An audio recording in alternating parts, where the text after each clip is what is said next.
వచ్చి తప్పుడుగా మాట్లాడితే బైబిల్ ఒప్పుకోదు, దేవుని జ్ఞానం ఒప్పుకోదు. ఏమండి? బైబిల్ కలిగిన క్రైస్తవుడు ఒప్పుకోడు, దేవుని జ్ఞానం కలిగిన క్రైస్తవుడు ఒప్పుకోడు.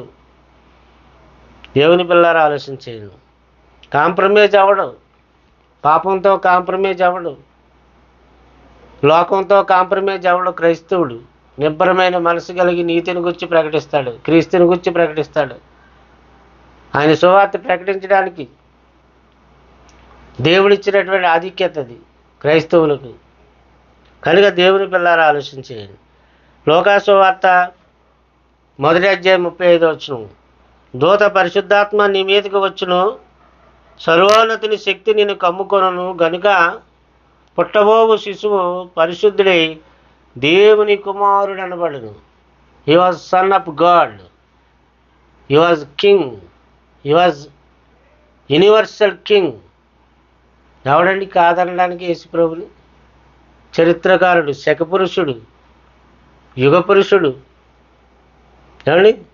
చరిత్రని తిరగరాసినటువంటి గొప్పవాడు యేసుక్రీస్తు. కనుక పరిశుద్ధుడు, దేవుని కుమారుడు అనబడతాడు. మరియతో చెప్పబడింది. ఎంత గొప్ప మాట అక్కడ చెప్పబడింది చూడండి.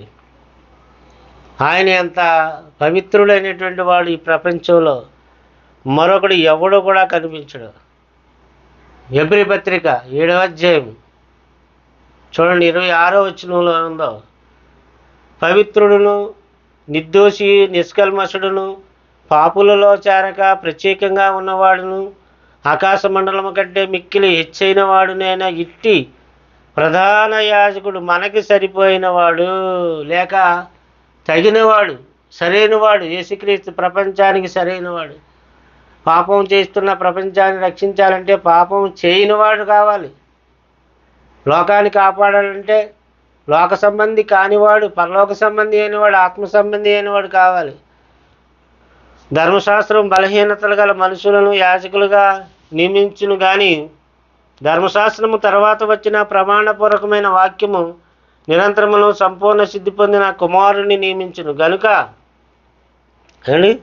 గనుక ఈయన అంటే యేసుక్రీస్తు ఆ ప్రధాన యాజకుల వలె మొదట తన సొంత పాపముల కొరకు, తర్వాత ప్రజల పాపముల కొరకును దినదినము బలులను అర్పించవలసిన అవసరము గలవాడు కాడు. ఆయన ఏ పాపం లేనివాడు. తన సొంత పాపాల కొరకు యాజకుడైతే ప్రజల పాపాల కొరకు బలి అర్పించాడు. యేసుక్రీస్తు ఏ పాపం చేయలేదు. ఆయనలో పాపం ఉన్నదని ఎవడు చెప్పలేడు, నిరూపించలేడు. ఆయన పుట్టుకలో పాపం ఉందని ఎవడు నిరూపించలేడు. కనుక తను తాను అర్పించుకున్నప్పుడు ఒక్క